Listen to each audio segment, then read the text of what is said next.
NCP নেতা হাসনাত আব্দুল্লাহর ওপর হামলার প্রতিবাদে উত্তাল সারা দেশ। রাজধানীসহ বিভিন্ন স্থানে বিক্ষোভ, আটক 4, দ্রুত বিচারের দাবি। করিডোর নিয়ে আলোচনা হলেও চুক্তি হয়নি। প্রক্সি যুদ্ধে জড়াচ্ছে না বাংলাদেশ বললেন নিরাপত্তা উপদেষ্টা। অনির্বাচিত বলেই লুকোচুরি করছে সরকার, অভিযোগ রিজভির।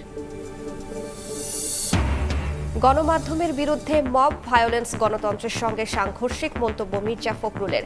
ফ্যাসিবাদী চর্চা থেকে মিডিয়াকে বের হওয়ার আহ্বান নাহিদ ইসলামের। দ্রুত সংস্কার করে ডিসেম্বরের মধ্যে ভোট চায় 12 দলীয় জোট। নির্বাচন ঘিরে বড় সাইবার হামলার শঙ্কা সরকারের। এখন থেকেই সতর্ক থাকার নির্দেশ তথ্য উপদেষ্টার। এবং 2 উপদেষ্টার সাবেক পিও, এপিএস ও সাবেক এনসিপি নেতা সালাউদ্দিন তানভীরের বিরুদ্ধে অনুসন্ধানী দুদক, তদবির ও কমিশন বাণিজ্যের অভিযোগ।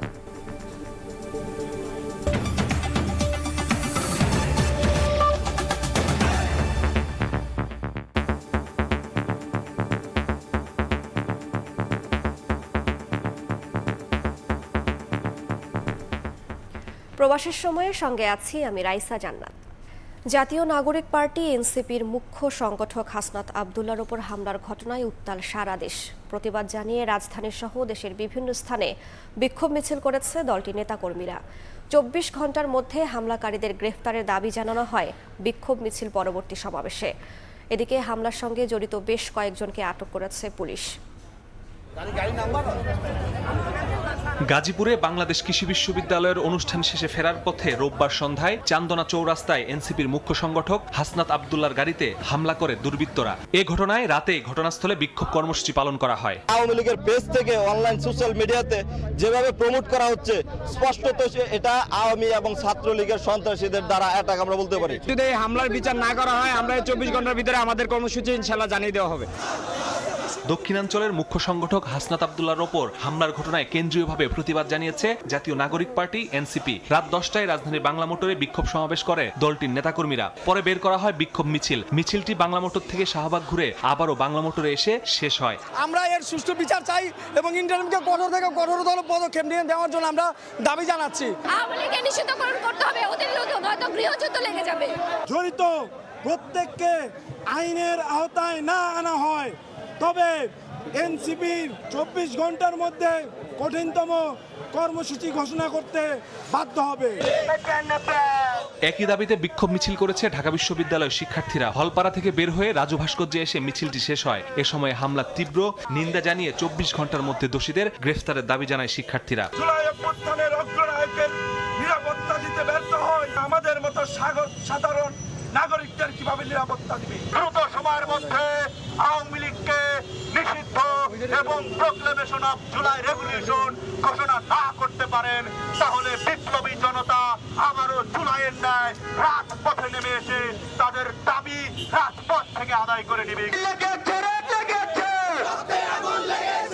এদিকে হাসনাত আব্দুল্লাহর ওপর হামলার প্রতিবাদে চট্টগ্রাম, বরিশাল, রাজশাহীতে মশাল মিছিল সহ দেশের বিভিন্ন জায়গায় নানা কর্মসূচি পালন করেছে এনসিপির নেতাকর্মীরা। মাসুদুর রহমান, সময় সংবাদ।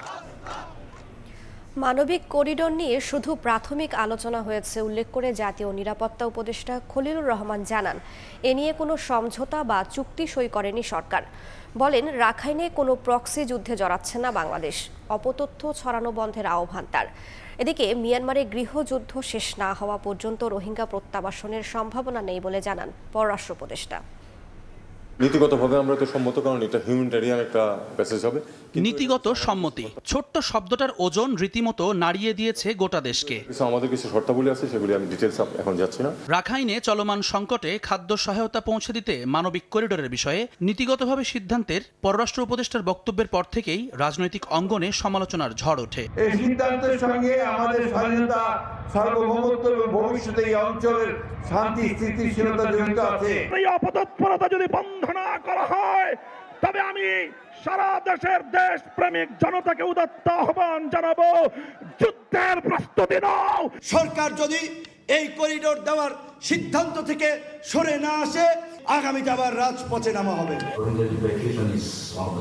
সমালোচনার মুখে প্রধান উপদেষ্টার প্রেস সচিবও জানিয়েছিলেন এ ব্যাপারে সরকার কোনো সিদ্ধান্ত নেয়নি। এবার বিষয়টি আরও পরিষ্কার করলেন জাতীয় নিরাপত্তা উপদেষ্টা ও রোহিঙ্গা বিষয়ক হাই রিপ্রেজেন্টেটিভ খলিলুর রহমান। রাখাইনে মানবিক করিডর নিয়ে জাতিসংঘের সঙ্গে কোনো সমঝোতা বা চুক্তি স্বাক্ষর করা হয়নি। একেবারে প্রাথমিক পর্যায়ে কিছু অনানুষ্ঠানিক আলোচনা হয়েছে, সেটাও মানবিক প্যাসেজের ব্যাপারে। তবে সেই আলোচনাকে প্রতিবেশী দেশের কিছু গণমাধ্যমে ভুলভাবে উপস্থাপন করা হয়েছে। নিরাপত্তা উপদেষ্টা আরও বলেন, মিয়ানমারে কোনো প্রক্সি যুদ্ধ করতে যাচ্ছে না বাংলাদেশ। প্রতিবেশী রাষ্ট্রের গণমাধ্যমের এমন প্রোপাগান্ডার সমালোচনা করেন খলিলুর রহমান। মিয়ানমারে বাংলাদেশ প্রক্সি যুদ্ধ করতে যাচ্ছে এমন প্রোপাগান্ডা ছড়ানো হচ্ছে, কিন্তু যেটা সত্য সেটা সামনে আসলে এমনিতেই এগুলো মিলিয়ে যাবে। আর যুদ্ধ হলে আপনাদের কি মনে হয় চীন চুপচাপ বসে থাকতো? মিয়ানমারে গৃহযুদ্ধ চলায় শিগগিরই রোহিঙ্গা প্রত্যাবাসন সম্ভব নয় উল্লেখ করে কূটনৈতিক আলোচনায় বাস্তবসম্মত ফলাফলের বিষয়ে আশা প্রকাশ করেন পররাষ্ট্র উপদেষ্টা। মিয়ানমারে গৃহযুদ্ধ চলমান, এই পরিস্থিতি স্বাভাবিক না হওয়া পর্যন্ত রোহিঙ্গা প্রত্যাবাসনের সম্ভাবনা নেই। আর ইতিহাস বলে রোহিঙ্গা সংকটের মতো সংকটগুলো শান্তিপূর্ণভাবে নয়, সংঘাতের মধ্য দিয়ে সমাধান হয়। 1971 সালের মুক্তিযুদ্ধ কিংবা আফ্রিকার বিভিন্ন রাষ্ট্র এর উদাহরণ হয়ে আছে। বাংলাদেশ ইউনিভার্সিটি অব প্রফেশনালসে রোহিঙ্গা প্রত্যাবাসন নিয়ে আয়োজিত সেমিনারে বক্তারা আরও বলেন, কোনোভাবেই রোহিঙ্গাদের এদেশের নাগরিকত্ব দেয়া হবে না। প্রত্যাবাসনের পথ কঠিন হলেও সেই পথেই হাঁটবে বাংলাদেশ। জুম্মান সাদিক, জ্যাভলিন, সময় সংবাদ, ঢাকা। অনির্বাচিত বলেই রাখাইনে মানবিক করিডর দেয়া নিয়ে অন্তর্বর্তী সরকার লুকোচুরি করছে বলে অভিযোগ করেছেন বিএনপি নেতা রুহুল কবির রিজভী। এদিকে নির্বাচন দিতে দেরি করলে ফ্যাসিবাদী শক্তি সুযোগ পাবে বলে দাবি করেছেন জয়নুল আবদিন ফারুক। রাখাইন রাজ্যে মানবিক সহায়তা পৌঁছতে মানবিক করিডর দেয়া না দেয়া নিয়ে রাজনৈতিক দলগুলোর সমালোচনার মুখে সরকার। করিডর দেয়া হচ্ছে কিনা সে বিষয়ে অন্তর্বর্তী সরকারের পক্ষ থেকে নানা কথা আসলেও বিএনপি সহ প্রায় সব রাজনৈতিক দলই দেশের স্বাধীনতা সার্বভৌমত্বের প্রশ্নে ক্ষোভ ঝাড়ছেন অন্তর্বর্তী সরকারের উপর। আমাদের সার্বভৌমত্বের অবস্থা কোথায় দাঁড়াবে? রোববার জাতীয় প্রেস ক্লাবের সামনে বিক্ষোভ সমাবেশে বিএনপির সিনিয়র যুগ্ম মহাসচিব রুহুল কবির রিজভী আহমেদ অভিযোগ করেন, অনির্বাচিত বলেই অন্তর্বর্তী সরকার মানবিক করিডর প্রসঙ্গে খোলাসা করছে না, এতে জনমনে সন্দেহ জেগেছে। আজকে মানবিক করিডোরের কথা বলছেন, এই মানবিক করিডোরও আপনাকে লুকিয়ে লুকিয়ে এটা বলতে হচ্ছে। আপনার জনগণের ম্যান্ডেট নেই, আপনি নির্বাচিত নন। জনগণের সাথে আপনারা কানামাছি খেলা খেলছেন, আপনারা লুকোচুরি করছেন। একই অনুষ্ঠানে বিএনপি চেয়ারপারসনের উপদেষ্টা জয়নুল আবদিন ফারুক বলেন, নির্বাচন বিলম্বিত হলে ফ্যাসিবাদ শক্তি ষড়যন্ত্র করার সুযোগ পাবে, তাই দ্রুত নির্বাচনের দিনক্ষণ দিতে সরকারের প্রতি আহ্বান জানান তিনি। সংস্কার হবে নির্বাচনের জন্য, সংস্কার হবে আমার ভোট আমি দেব, সংস্কার হবে দিনের ভোট দিনে হবে। সেই সংস্কার করে অনতিবিলম্বে একটি সুষ্ঠু নির্বাচন চায়, সেই নির্বাচনের দিনক্ষণ আপনাকে ঘোষণা করতেই হবে। সকালে বিএনপির চেয়ারপারসনের গুলশানের কার্যালয়ে দলটির নেতাদের সঙ্গে বৈঠক করেন রাশিয়ার রাষ্ট্রদূত আলেকজান্ডার গ্রিগোরেভিচ খোজিন। এ সময় বিএনপি মহাসচিব সহ দলটির সিনিয়র নেতারা উপস্থিত ছিলেন। কয়েকটি এরিয়াতে তাদের তো যথেষ্ট ইন্টারেস্ট রয়েছে বাংলাদেশের বিনিয়োগের জন্য এবং ট্রেডের বিষয়ে যথেষ্ট ইন্টারেস্ট আছে। বাংলাদেশের নির্বাচন নিয়েও বলেছেন যে নির্বাচন কত তাড়াতাড়ি হতে যাচ্ছে তারা জানতে চাচ্ছে।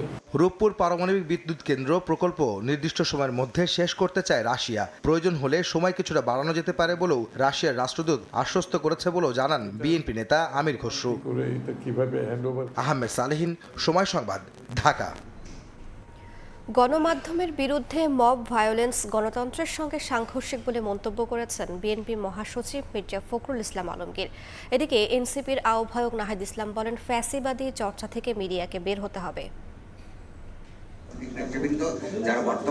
মুক্ত গণমাধ্যম দিবস উপলক্ষে রোববার জাতীয় প্রেস ক্লাবে আলোচনা সভার আয়োজন করে সম্পাদক পরিষদ। এতে অংশ নেন রাজনীতিবিদরাও। আলোচনায় উঠে আসে মুক্ত গণমাধ্যমের সংকট এবং সাংবাদিকতার ঝুঁকি প্রসঙ্গ।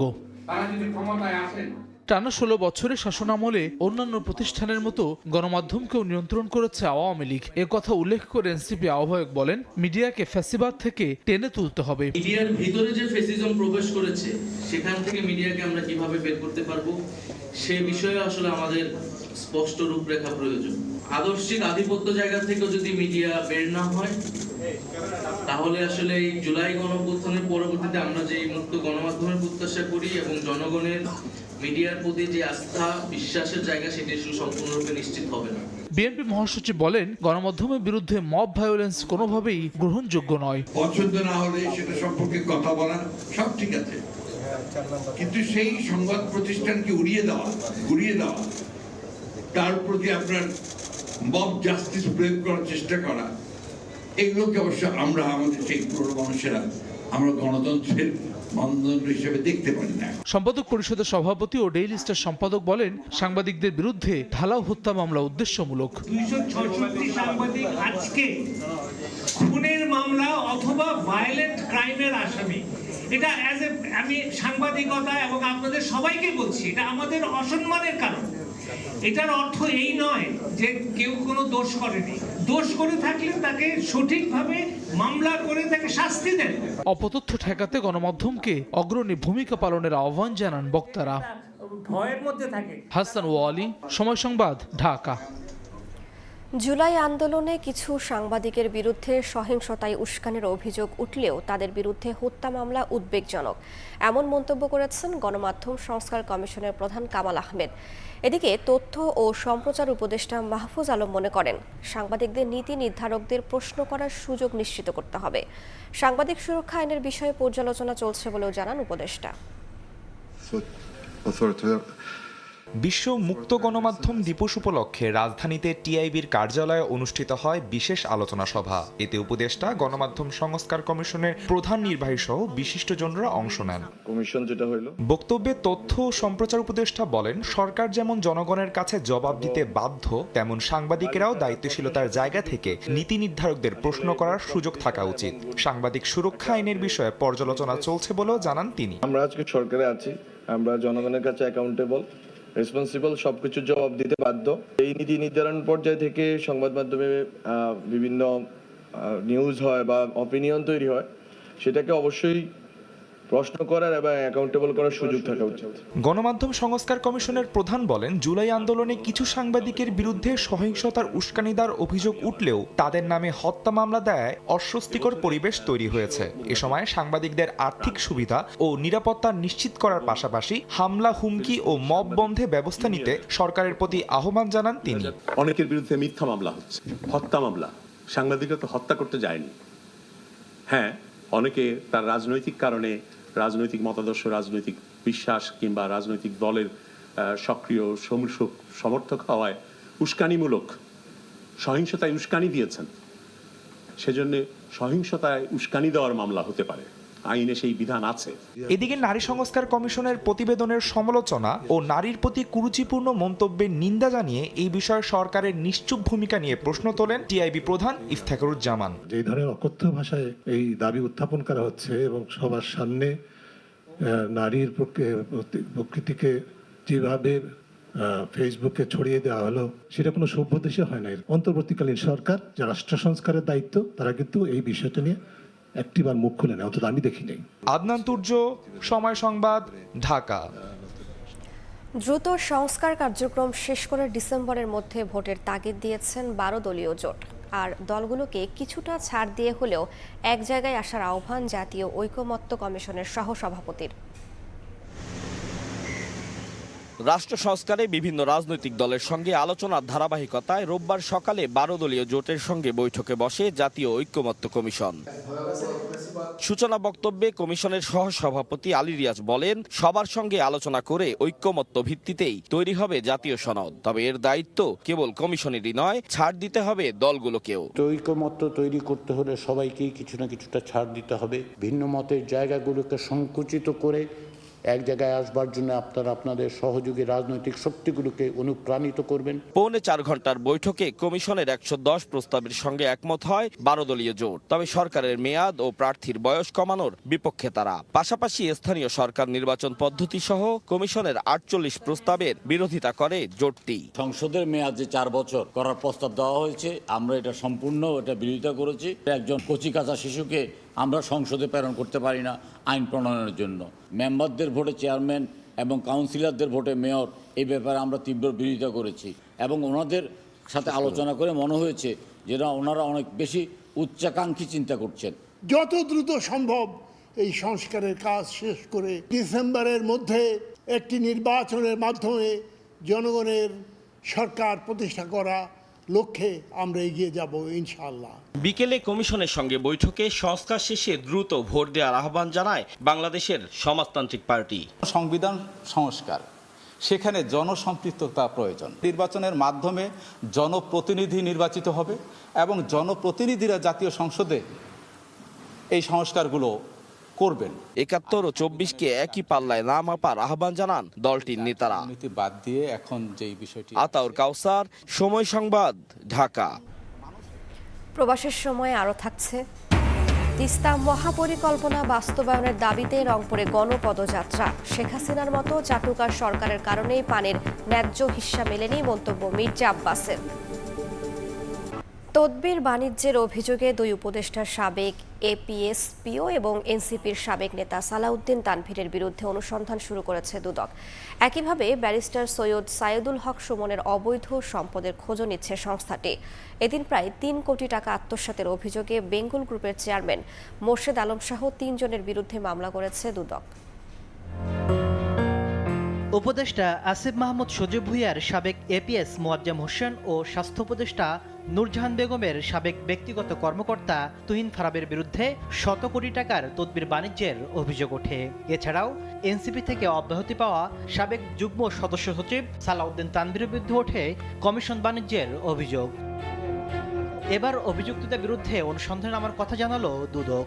দুজন উপদেষ্টা যে এপিএস পিএস এবং আরও একজন সাবেক সমন্বয়কের বিরুদ্ধে অনুসন্ধানের সিদ্ধান্ত গৃহীত হয়েছে। তাদের বিরুদ্ধে গোয়েন্দা কার্যক্রম চলমান ছিল এবং সেই গোয়েন্দা কার্যক্রমের ভিত্তিতে প্রকাশ্য অনুসন্ধানের সিদ্ধান্ত গৃহীত হয়েছে। এদিন ন্যাশনাল লাইফ ইন্স্যুরেন্সের জমি ক্রয়ের নামে প্রায় ৩ কোটি টাকা আত্মসাতের অভিযোগে বেঙ্গল গ্রুপের চেয়ারম্যান মোর্শেদ আলম, তার ছেলে সাইফুল আলম এবং ভাই জসিমউদ্দিনের বিরুদ্ধে মামলা করেছে দুদক। এছাড়া ট্যাক্সেস অ্যাপিলেট ট্রাইব্যুনালের সাবেক সদস্য রঞ্জিত কুমার তালুকদার ও তার স্ত্রীর বিরুদ্ধে ১১ কোটি টাকার অবৈধ সম্পদ অর্জনের অভিযোগে মামলা হয়েছে। ভাইয়ের নিকট থেকে অধিক মূল্যে প্রতারণা ও জালিয়াতির আশ্রয় নিয়ে বাজার মূল্যের চেয়ে বেশি মূল্যে ফ্লোর ভাড়া নিয়ে এই অর্থ আত্মসাৎ করা হয়েছে। এদিকে সাবেক এমপি ব্যারিস্টার সৈয়দ সাইদুল হক সুমনের অবৈধ সম্পদের খোঁজও করছে দুদক। তাসলিম তৌহিদ, সময় সংবাদ, ঢাকা। তিস্তা মহাপরিকল্পনা বাস্তবায়নের দাবিতে রংপুরে গণপদযাত্রায় ঢল নামে মানুষের। দ্রুত বাস্তবায়ন না হলে কঠোর আন্দোলনের হুঁশিয়ারি দেন নদী বাঁচাও আন্দোলনের নেতারা। কর্মসূচিতে অংশ নিয়ে বিএনপির স্থায়ী কমিটির সদস্য মির্জা আব্বাস বলেন, শেখ হাসিনার চাটুকারিতার কারণে পানির ন্যায্য হিস্সা আদায় হয়নি। হাজার হাজার মানুষের পদযাত্রা, কেউ হেঁটে আবার কেউ বা ট্রাকে করে হাজির তিস্তা মহাপরিকল্পনা বাস্তবায়নের দাবিতে এই গণসমাবেশ। রোববার বেলা ৩টায় ব্যানার পোস্টার হাতে রংপুর নগরীর শাপলা চত্বরে তিস্তা নদী রক্ষা আন্দোলনের সমাবেশে যোগ দেন ৫ জেলার মানুষ।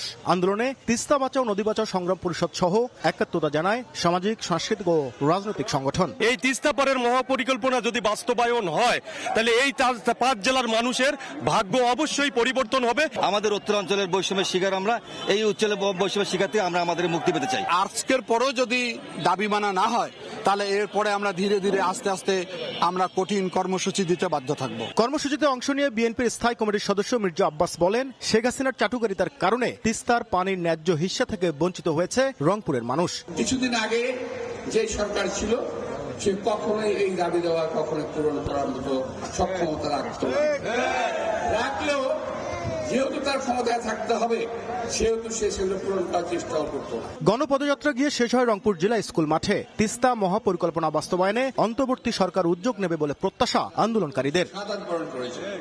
নাজমুল ইসলাম নিশাত, সময় সংবাদ, রংপুর। ৫ মাস ধরে বেতন না পাওয়ায় মানবেতর জীবন। ১১ দফা দাবিতে রাজপথে চা শ্রমিকরা। সিলেট বিমানবন্দর সড়ক অবরোধ করে বিক্ষোভ করেন তারা। দ্রুত সংকট সমাধান করে কর্মপরিবেশ ফেরানোর দাবি। আমিনুল ইসলামের রিপোর্ট, ছবি তুলেছেন দিগেন সিংহ। রাষ্ট্র শুনে না,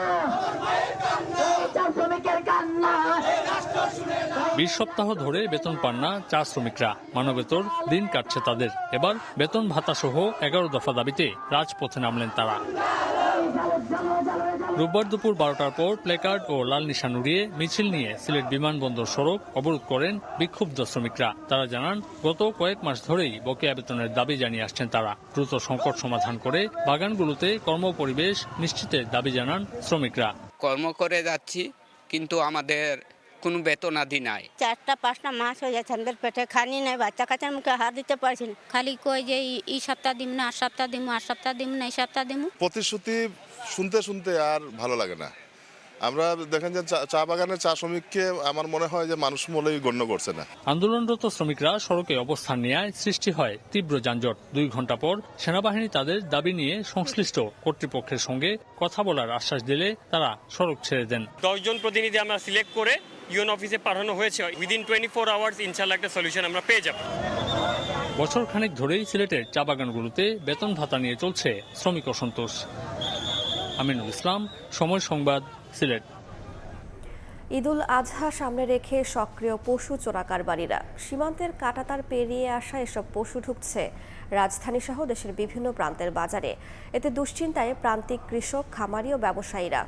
বিজিবি তৎপর থাকলেও প্রভাবশালীদের ছত্রছায়ায় বেপরোয়া চোরাকারবারীরা। সিলেট অঞ্চলের সীমান্ত এলাকা ঘুরে আমিনুল ইসলামের আরও একটি রিপোর্ট। ছবি তুলেছেন নৌশাদ আহমদ চৌধুরী।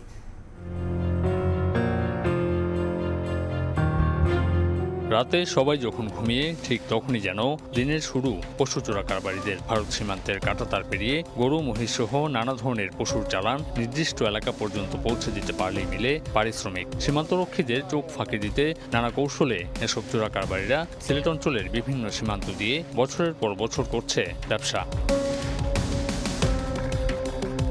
অন্যদিকে বিজিবির অভিযানে প্রায় ধরা পড়ছে পশুর চালান, তবুও থামছে না অসাধু এই কারবার। পশু বোঝাই এমনই একটি ট্রাককে অনুসরণ করে সময় সংবাদ। ঈদুল আজহা সামনে রেখে পশুর চোরাচালান বাড়াতে সক্রিয় চক্রের সদস্যরা। গরুগুলো যে আসে, এটা কোন বাজার থেকে আসে?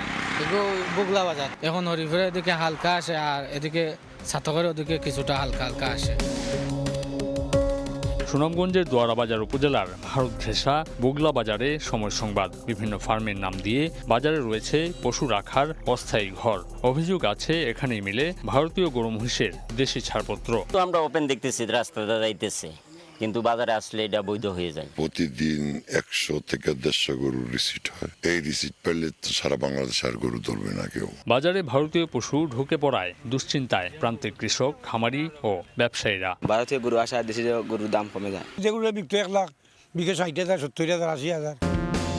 অবশ্য চোরাকারবারীদের ঠেকাতে নিয়মিত অভিযান চলছে বলে জানায় আইন শৃঙ্খলা বাহিনী। চেকপোস্টের সংখ্যা বৃদ্ধি করেছি যাতে কোনো চোরাচালান এই এলাকা দিয়ে না হয়। যারা চোরাকারবারীদের ছোট ছোট চোরাকারবারীদের মদত দেয় তাদেরকে আসলে আইডেন্টিফাই করাটা ডিফিকাল্ট, বাট আমরা চেষ্টা চালিয়ে যাচ্ছি। সিলেটের জৈন্তাপুর, কানাইঘাট, বিছানাকান্দি, প্রতাপপুর, সুনামগঞ্জের দোয়ারাবাজার সহ বেশ কিছু সীমান্ত এলাকা হয়ে পশু চোরাচালানের অভিযোগ দীর্ঘদিনের। ঈদকে কেন্দ্র করে সীমান্তে চোরাচালানকারীরা সক্রিয় হয়ে উঠলেও প্রশাসনের নজরদারি থাকলে তা অনেকাংশেই কমে আসবে বলে মনে করেন সুধীজনরা। আমিনুল ইসলাম, সময় সংবাদ, সিলেট। প্রবাসের সময় আরও থাকছে। টি-20 দলের নতুন অধিনায়ক লিটন দাস দায়িত্ব পেলেন 2026 বিশ্বকাপ পর্যন্ত। পাকিস্তান ও আমিরাত সফরের জন্য 16 সদস্যের দল ঘোষণা সহ অধিনায়ক শেখ মেহেদী। নকশা মেনে তৈরি হয়নি ভবন, আবাসিকের অনুমতি নিয়ে বাণিজ্যিক ব্যবহার। সড়কের জায়গা দখল করে গড়ে উঠেছে বহুতল ভবন। পুরান ঢাকার তাঁতিবাজার ও নারায়ণগঞ্জে এসব অনিয়ম পেয়েছে রাজু। পরে বিদ্যুৎ সংযোগ বিচ্ছিন্ন, নকশা বহির্ভূত অংশ ভেঙে দেয়া এবং জেল জরিমানা করা হয়েছে। ইমারত নির্মাণ বিধিমালা লঙ্ঘনের অভিযোগে রোববার পুরান ঢাকার তাঁতিবাজারে অভিযান চালায় রাজুক। অভিযানে নকশা বহির্ভূত ভবন, আবাসিকের অনুমতি নিয়ে বাণিজ্যিক ব্যবহার এবং সড়কের জায়গা দখল করে বহুতল ভবন নির্মাণের সত্যতা মেলে। এ সময় অভিযুক্ত ভবন মালিক ও ডেভেলপার প্রতিষ্ঠানের বিরুদ্ধে আইনি ব্যবস্থা নেন ভ্রাম্যমাণ আদালত। অভিযানে 3টি ভবনের বিদ্যুৎ সংযোগ বিচ্ছিন্ন করে মিটার জব্দ করা হয়। বসাক লেনে অসৎ উপায়ে ভবন নির্মাণের দায়ে এক ডেভেলপার প্রতিনিধিকে ৩ লাখ টাকা জরিমানা ও অনাদায়ে ১ মাসের কারাদণ্ড দেয়া হয়। অভিযোগ থাকার কারণে স্পেশালি কারখানা তারা এখানে ইউজ করছে, যার জন্যই মূলত আমরা এখানে অভিযানটি পরিচালনা করেছি এবং আমরা বৈদ্যুতিক সংযোগ বিচ্ছিন্ন করে মিটারগুলো জব্দ করেছি।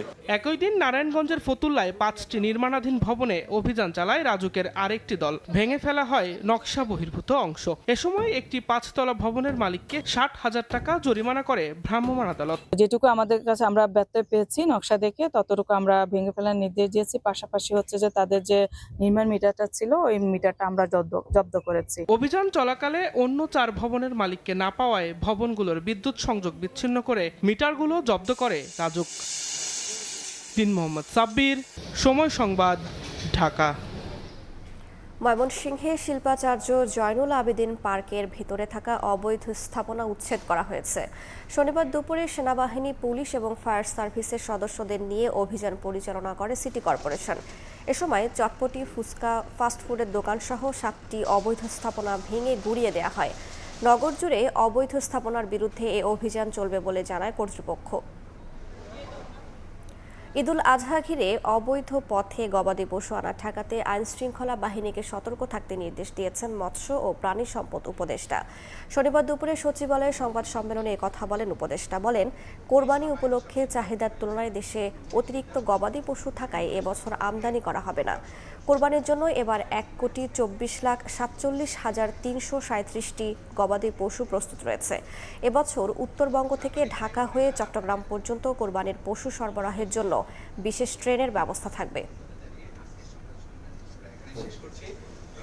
সুপ্রিম কোর্টের সিনিয়র আইনজীবী ব্যারিস্টার আব্দুর রাজ্জাক মারা গেছেন। জামায়াতের সাবেক সহকারী সেক্রেটারি জেনারেল ও এবি পার্টির এই উপদেষ্টার মৃত্যুর খবরে হাসপাতালে ছুটে যান দল দুটির কেন্দ্রীয় নেতা ও সহকর্মীরা। ধানমন্ডিতে তার প্রথম জানাজা হয়েছে। সোমবার সকালে সুপ্রিম কোর্ট ও বাদ-জোহর বায়তুল মোকাররমে হতে পারে দ্বিতীয় ও তৃতীয় জানাজা, তবে দাফনের সময় এখনও নিশ্চিত করেনি পরিবার। দক্ষতা দিয়ে আইন অঙ্গনে নিজের আলাদা জায়গা তৈরি করে নিয়েছিলেন ব্যারিস্টার আব্দুর রাজ্জাক। রোববার বিকেলে রাজধানীর ইবনে সিনা হাসপাতালে ৭৫ বছর বয়সে শেষ নিঃশ্বাস ত্যাগ করেন সুপ্রিম কোর্টের এই জ্যেষ্ঠ আইনজীবী। খবর পেয়ে ছুটে আসেন পরিবার, পরিজন, আইন অঙ্গনের সহকর্মীরা। এটি আইন অঙ্গনের জন্য, এ দেশ, এ জাতির জন্য একটি অপূরণীয় ক্ষতি। আমার জিন্দেগিতে ওনার প্রভাব আমার পিতামাতার চেয়েও বেশি। কত বড় মাপের আইনজীবী ছিলেন এটা আপনাদেরকে বোঝানোর মতো ভাষা বা অবস্থা আমার নাই। ফ্যাসিস্ট শেখ হাসিনা জুডিশিয়াল কিলিংয়ের আয়োজন করেছিল, তিনি অসাধারণ সাহসিক ভূমিকা নিয়ে দক্ষতার সাথে তিনি সে আইনে লড়াইয়ে নেতৃত্ব দিয়েছিলেন। আমাদের প্রত্যেকের মামলায় তিনি যে ভূমিকা রেখেছেন, এটি একজন শুধু লয়ার অবস্থায় থেকে তিনি এটা করেননি, বরং আমাদের মাঝে মাঝে মনে হয়েছে তিনি সত্যি আমাদের পরিবারের সদস্য হিসেবে তিনি কাজগুলি করেছেন। আসেন রাজনৈতিক সহযোদ্ধারাও। জামায়াত ইসলামের সহকারী সেক্রেটারি জেনারেল হিসেবে তার দায়িত্বের কথা স্মরণ করেন দলটির আমির, আর উপদেষ্টা হিসেবে এবি পার্টিতে তার অবদানের কথা তুলে ধরেন দলটির চেয়ারম্যান। সবসময় বলতেন যে আমি কোনো রাজনৈতিক ব্যক্তিত্ব না, আমি একজন আইনজীবী। উনি সবসময় নিজেকে ওইটা বলেই নিজেকে, কিন্তু দেশের রাজনীতি নিয়ে উনি খুব ভাবতেন। শুধু দেশ না, আন্তর্জাতিক রাজনীতি, সারা পৃথিবীর রাজনীতি নিয়ে উনি খুব ভাবতেন। বাংলাদেশ জামাত ইসলামের দুর্দিনে সবচেয়ে বেশি ভূমিকা পালন করেছেন। অধ্যাপক গোলাম আজম রাহিমাহুল্লাহর বিরুদ্ধে যে নাগরিকত্ব কেড়ে নেওয়ার ষড়যন্ত্র ছিল, তার প্রতিকার চেয়ে যে মামলা হয়েছিল, সেই মামলার অন্যতম প্রধান আইনজীবী তিনি ছিলেন। বাদ এশা প্রথম জানাজা ধানমন্ডির তাকওয়া মসজিদে অনুষ্ঠিত হয়। সোমবার সুপ্রিম কোর্ট প্রাঙ্গণে এবং জাতীয় মসজিদে জানাজা হবে বলে জানিয়েছেন পরিবারের সদস্যরা। দীর্ঘদিন ধরে ক্যান্সার আক্রান্ত হয়ে চিকিৎসাধীন ছিলেন এই আইনজীবী। সর্বশেষ গত ২১ এপ্রিল হাসপাতালে ভর্তি করা হয় তাকে। গেল ২৬ ডিসেম্বর ১১ বছর পর যুক্তরাজ্য থেকে দেশে ফেরেন ব্যারিস্টার আব্দুর রাজ্জাক। আল আমিন তুষার, সময় সংবাদ, ঢাকা। জুলাইয়ের গণহত্যার সঙ্গে জড়িত এবং ফৌজদারি মামলাভুক্ত ৫ জনকে চাকরি থেকে অব্যাহতি দিয়েছে দৈনিক জনকণ্ঠ কর্তৃপক্ষ। কর্তৃপক্ষের দাবি, সংশ্লিষ্ট ব্যক্তিদের বিরুদ্ধে গুরুতর অভিযোগ থাকায় দীর্ঘদিন ধরে তাদের সতর্ক করা হয়েছে এবং স্বেচ্ছায় পদত্যাগের আহ্বান জানানো হয়। তবে পদত্যাগ না করায় প্রমাণ সাপেক্ষে তাদের চাকরি থেকে অব্যাহতি দেওয়া হয়েছে। অন্যদিকে চাকরিচ্যুত কর্মীদের দাবি, বকেয়া বেতন পরিশোধের দাবিতে বিক্ষোভে অংশ নেওয়ার কারণেই তাদের বরখাস্ত করা হয়েছে। আমাদের বকেয়া বেতনের দাবিতে আন্দোলন করছিলাম, তারপরে তারা এসে আমাদের আন্দোলনের উপর হামলা করে এবং আমাকেও লাঞ্ছিত করা হয়েছে। তারপর আমাকে জোর করে আমাকে এই টার্মিনেশন লেটারটা ধরিয়ে দেওয়া হয়েছে। ফৌজদারি অপরাধ করেছে যারা এবং যারা সরাসরি গণহত্যার সাথে সংশ্লিষ্টতা ছিল যাদের, এবং যারা এই জুলাই গণ অভ্যুত্থানের বিপক্ষে ছিল, তাদেরকে আমরা অব্যাহতি দিতে চেয়েছি। প্রমাণ সাপেক্ষে আমরা তাদেরকে 5 জনকে আজকে অব্যাহতি দিয়েছি। দেওয়ার পরে তারা সংঘবদ্ধভাবে আমাদেরকে আজকে সারাদিন অবরুদ্ধ করে রাখে এবং তারা আমাদের মেইন গেট বন্ধ করে দেয়, আমাদের নেটওয়ার্ক, মোবাইল নেটওয়ার্ক, ল্যান্ডফোন সবগুলো বন্ধ করে দেয়। 2018 সালের কোটা সংস্কার আন্দোলনে ঢাবি উপাচার্যের বাসভবনে অগ্নিসংযোগ ও ভাঙচুরের ঘটনায় মিথ্যা মামলায় অভিযুক্ত গণ অধিকার পরিষদের সাধারণ সম্পাদক মোহাম্মদ রাশেদ খান ঘটনার সুষ্ঠু তদন্তে শাহবাগ থানায় মামলা দায়ের করেছেন। রোববার বিকেলে শাহবাগ থানায় মামলা করেন তিনি। শেখ হাসিনাকে কটূক্তি করা ও অগ্নিসংযোগের 2টি মিথ্যা মামলায় তাকে গ্রেফতার করে 15 দিন শারীরিক ও মানসিক নির্যাতন চালানো হয় বলে জানান রাশেদ। মামলায় ঢাকা বিশ্ববিদ্যালয়ের সাবেক উপাচার্য আখতারুজ্জামান, প্রক্টর গোলাম রাব্বানী, আওয়ামী লীগের সভাপতি মণ্ডলীর সদস্য জাহাঙ্গীর কবির নানক সহ বেশ কয়েকজনকে আসামি করা হয়।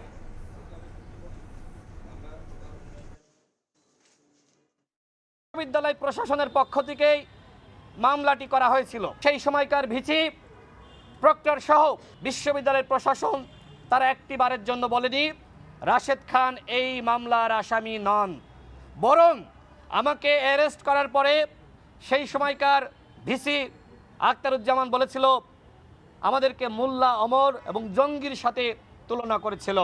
আমরা এজাহার গ্রহণ করেছি।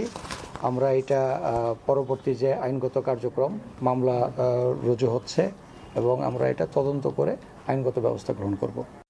সৌদি আরবের মক্কাগামী পথ বা রোড টু মক্কা উদ্যোগের 7 বছর পূর্ণ হয়েছে। হজযাত্রীদের যাত্রা সহজ করতে নেওয়া এই ব্যতিক্রমী কর্মসূচির আওতায় এ পর্যন্ত প্রায় 9,40,000 মানুষ উপকৃত হয়েছেন। সৌদি আরব থেকে বিস্তারিত জানাচ্ছেন আরিফুর রহমান। যাত্রার আগেই সম্পন্ন হচ্ছে হজের যাবতীয় আনুষ্ঠানিকতা। সৌদি সরকারের বিশেষ কর্মসূচি মক্কাগামী পথ এখন হজযাত্রীদের জন্য বড় এক স্বস্তির নাম। Malaysia, Indonesia, Pakistan, Morocco, Bangladesh, তুরস্ক ও কোট ডি আইভোয়ার এই 7টি দেশের 11টি আন্তর্জাতিক বিমানবন্দর থেকে সরাসরি এই সুবিধা পাচ্ছেন হজযাত্রীরা। বিমানবন্দরেই সম্পন্ন হচ্ছে বায়োমেট্রিক তথ্য গ্রহণ, ই ভিসা ইস্যু, স্বাস্থ্য যাচাই এবং পাসপোর্ট প্রক্রিয়া। যাত্রীদের লাগেজও ট্যাগ করে সরাসরি পাঠানো হয় মক্কা বা মদিনায় তাদের নির্ধারিত আবাসে। ফলে সৌদিতে নেমেই হজযাত্রীরা পেয়ে যান এক ঝামেলামুক্ত অভিজ্ঞতা। 2017 সালে চালু হওয়া এই উদ্যোগে কাজ করছে সৌদি আরবের একাধিক সংস্থা। এর মধ্যে রয়েছে স্বরাষ্ট্র মন্ত্রণালয়, হজ ও ওমরা মন্ত্রণালয়, স্বাস্থ্য ও তথ্য মন্ত্রণালয়, সাধারণ বেসামরিক বিমান চলাচল কর্তৃপক্ষ এবং কাস্টমস ও পাসপোর্ট বিভাগ। হজযাত্রীদের অভিজ্ঞতা আরও সহজ, নিরাপদ ও স্মরণীয় করে তুলতেই সৌদি সরকারের এই আধুনিক ও প্রযুক্তি নির্ভর পদক্ষেপ। আশা করা হচ্ছে ভবিষ্যতে আরও অনেক দেশ এই উদ্যোগের আওতায় আসবে। আরিফুর রহমান, সময় সংবাদ, সৌদি আরব। বৈশাখের শেষ প্রান্তে এসেও বাংলা নতুন বছরকে বরণ করে নিচ্ছেন ইতালি প্রবাসী বাংলাদেশিরা। নানা আয়োজনে রোম প্রবাসী নারীরা নেচে গেয়ে বৈশাখী উৎসবকে প্রাণবন্ত করে তোলেন। ছিলেন ইতালীয় নাগরিকরাও। ইতালি থেকে হাসান মাহমুদের রিপোর্ট।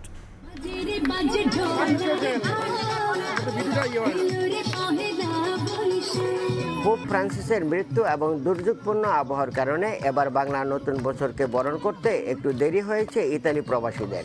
এখনো বিভিন্ন জায়গায় অনুষ্ঠিত হচ্ছে বৈশাখী মেলা। ইতালি প্রবাসী নারীদের নিয়ে গঠিত একটি সংগঠন শনিবার মন্তানেওয়ালা পার্কে আয়োজন করে বর্ষবরণ উৎসবের।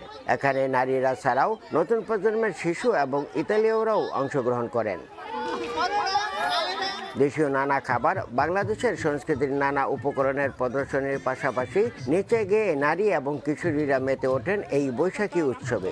বাংলাদেশের সংস্কৃতি নতুন প্রজন্ম এবং বিদেশিদের মাঝে তুলে ধরাই মূল লক্ষ্য বলে জানান আয়োজকরা। এই প্রোগ্রামটি করার উদ্দেশ্য হচ্ছে আমাদের নতুন প্রজন্মদের জন্য, যারা এখানে বড় হচ্ছে, বাংলাদেশের সংস্কৃতি পাচ্ছে না, তো তাদেরকে নিয়ে আমরা এই অনুষ্ঠানটি করি। আমরা ইতালিয়ানদেরকেও উদ্বুদ্ধ করতেছি আমাদের বাংলা সংস্কৃতিগুলো জানার জন্য। আমাদের এই সব উৎসবের ব্যাপারে আমরা অজ্ঞ এবং আমার মতে আরো এরকম ধরনের অনুষ্ঠান করা উচিত। এই বৈশাখী উৎসবে বিভিন্ন ক্ষেত্রে সফল নারীদের সম্মান জানিয়ে উত্তরীয় পরিয়ে দেওয়া হয়। বৈশাখের শেষ প্রান্তে এসেও ইতালি প্রবাসী বাংলাদেশিরা বিভিন্ন স্থানে এ ধরনের বর্ষবরণ উৎসবের আয়োজন করে থাকে।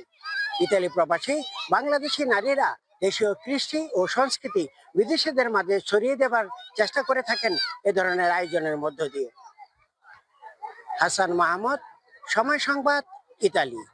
বাংলাদেশের নতুন টি-20 অধিনায়ক লিটন কুমার দাস দীর্ঘমেয়াদী পরিকল্পনায় 2026 বিশ্বকাপ পর্যন্ত দায়িত্ব দেওয়া হয়েছে এলকেডিকে।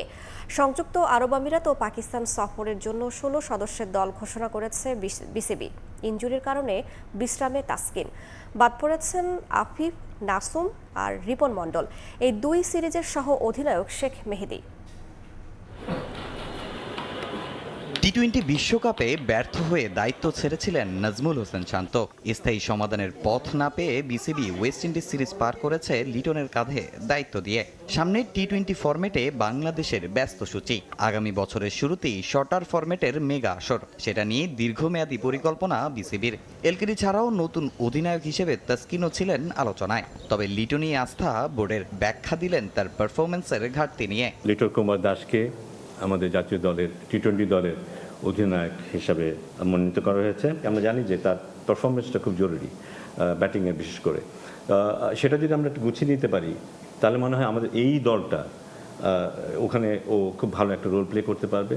এদিন আসন্ন সংযুক্ত আরব আমিরাত ও পাকিস্তানের বিপক্ষে টি-20 সিরিজের দল ঘোষণা করেছে বিসিবি। দলে নেই মেহেদী মিরাজ, যুক্ত হয়েছেন নাহিদ রানা, শরীফুল ইসলাম। ইনজুরিতে নেই তাসকিন আহমেদ। তবে ঘরোয়া লিগে ধারাবাহিক রান করেও সুযোগ হয়নি নাইম শেখের। অভিজ্ঞ মিরাজকেও বা কেন রাখেননি নির্বাচকরা? নিউজিল্যান্ডের এই দলটা কিন্তু নেহাত কম শক্তিশালী দল না।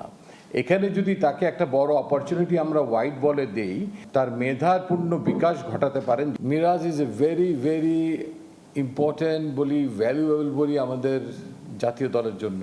টি-20 প্ল্যানিংয়ে একটু ব্যাকফুটে আছেন, বাট তিনি ডেফিনেটলি যে কোনো সময় যে কোনো পরিস্থিতিতে অ্যাডাপ্ট করার জন্য একটা চমৎকার খেলোয়াড়। কখনো ঘরোয়া লিগে ক্যাপ্টেন্সি না করেও আরব আমিরাত সিরিজে সহ অধিনায়ক শেখ মেহেদী। দীর্ঘদিন অফ ফর্মে থাকা শান্তকে দলে রাখা নিয়েও উঠেছে প্রশ্ন। শেখ মেহেদী কিন্তু টি-20 ফরম্যাটে কিন্তু kind of an automatic choice. ওর যে অভিজ্ঞতা আছে, ওর যে ট্যাকটিক্যাল নলেজ আছে, সেটা আমরা প্রায়শই দেখতে পাই। আমাদের ইচ্ছা আছে যে এভাবে আমরা হয়তো বিভিন্ন জনকে দেখার চেষ্টা করব। আপনি দেখেন টিমটার দিকে তাকিয়ে, you need some experience as well. Shanto বোধহয় 50 হয়নি, 40-এর আশেপাশে তার ম্যাচ। তো কিছু experience you always need to carry with the team. ঘরোয়া লিগের সাম্প্রতিক পারফরমেন্স বিবেচনায় এ দলে থাকতে পারতেন সোহান মোসাদ্দেক, অঙ্কনরাও। তবে তাদের টি-20 জন্য উপযুক্ত মনে করেননি নির্বাচক প্যানেল। এর আগেও জাতীয় দলের দায়িত্ব সামলেছিলেন লিটন দাস। তার অধীনে সবশেষ সাদা বলের সিরিজে সাফল্য পেয়েছে বাংলাদেশ। যদিও তখন ছিলেন অন্তর্বর্তী, এখন পেলেন স্থায়ী দায়িত্ব। এখন দেখার অপেক্ষায় ক্যাপ্টেন লিটন নিজেকে যোগ্য প্রমাণ করতে পারেন কিনা। তামিম হোসেন, সময় সংবাদ, ঢাকা। এ পর্যায়ে শীর্ষ সংবাদগুলো জানিয়ে দিচ্ছি আরও একবার। এনসিপি নেতা হাসনাত আব্দুল্লাহর ওপর হামলার প্রতিবাদে উত্তাল সারা দেশ। রাজধানীর সহ বিভিন্ন স্থানে বিক্ষোভ, আটক 4, দ্রুত বিচারের দাবি। করিডোর নিয়ে আলোচনা হলেও চুক্তি হয়নি। প্রক্সি যুদ্ধে জড়াচ্ছে না বাংলাদেশ, বললেন নিরাপত্তা উপদেষ্টা। অনির্বাচিত বলেই লুকোচুরি করছে সরকার, অভিযোগ রিজভির। এবং গণমাধ্যমের বিরুদ্ধে মব ভায়োলেন্স, গণতন্ত্রের সঙ্গে সাংঘর্ষিক মন্তব্য মির্জা ফখরুলের। ফ্যাসিবাদী চর্চা থেকে মিডিয়াকে বের হওয়ার আহ্বান নাহিদ ইসলামের।